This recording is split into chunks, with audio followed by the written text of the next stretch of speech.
payod ko no nga dugay na ninimo nga pangandoy o damgo nga usa ka adlaw mopasok ka gyud sa atubangan sa altar. Natuman ra gyud ang imong mga pangandoy, imong mga damgo.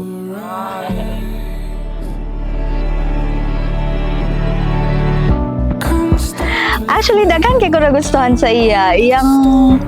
Iyang tibuok nga pagkatao, iyang kind, pure, generous, and thoughtful heart. Mao gyud nakabihag sa ako. Like, he's always true to his words, and most likely dili gid always words. Dili kay siya vocal sa iyang pag-express sa iyang love and feelings, pero kanang more on action siya.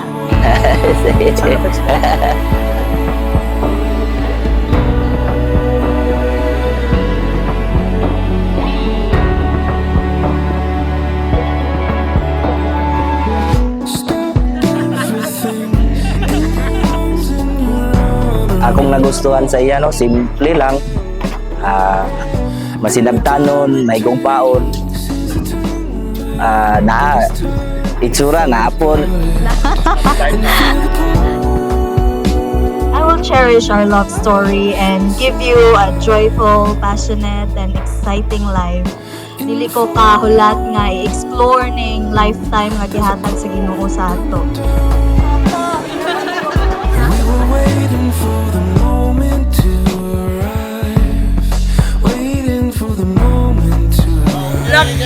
Wala ko eh. Mana? Nagpahikot na siya. And I wouldn't miss it for the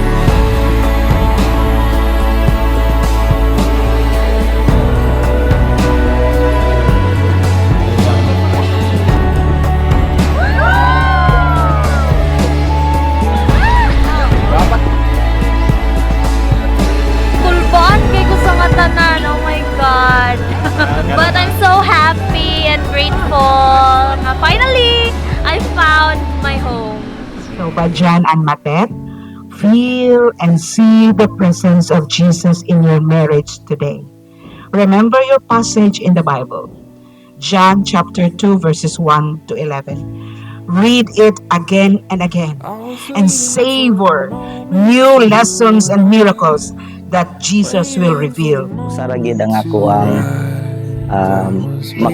akong ikapasalig sa iya, no, nga maski kunsa pa natang mga pagsulay o mga hagit sa kinabuhi, wala gyud makapausab niini.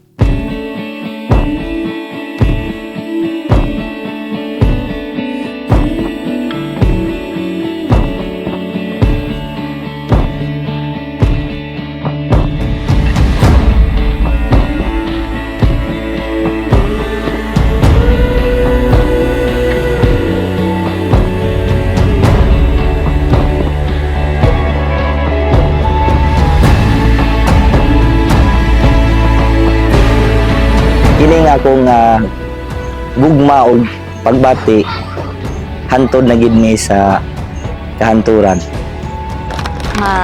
Whatever happens sa among pag-uban throughout the years, magpabilin ko sa iyang abay, suportahan ako siya sa tanang desisyon nga iyang buhaton, and higugmaon ako siya hantod sa hantod. Kung pwede lang after death, wala nang tayo death do us part, pero kay naa magid death do us part. This tag after death, and if God permits, magkita mi sa heaven, dito na ko siya padayunan ng higugmaon. So yeah, I will be faithful to Him, loyal. I will be by His side through the ups and downs of life.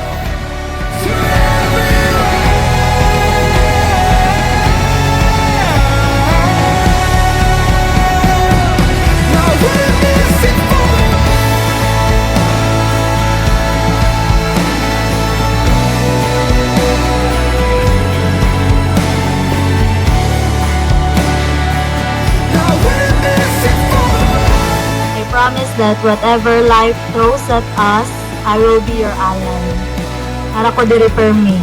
We will move and thrive as one. Because one thing is for sure, dili jud ko mi-give up sa imo o sa ato o sa atong pamilya po.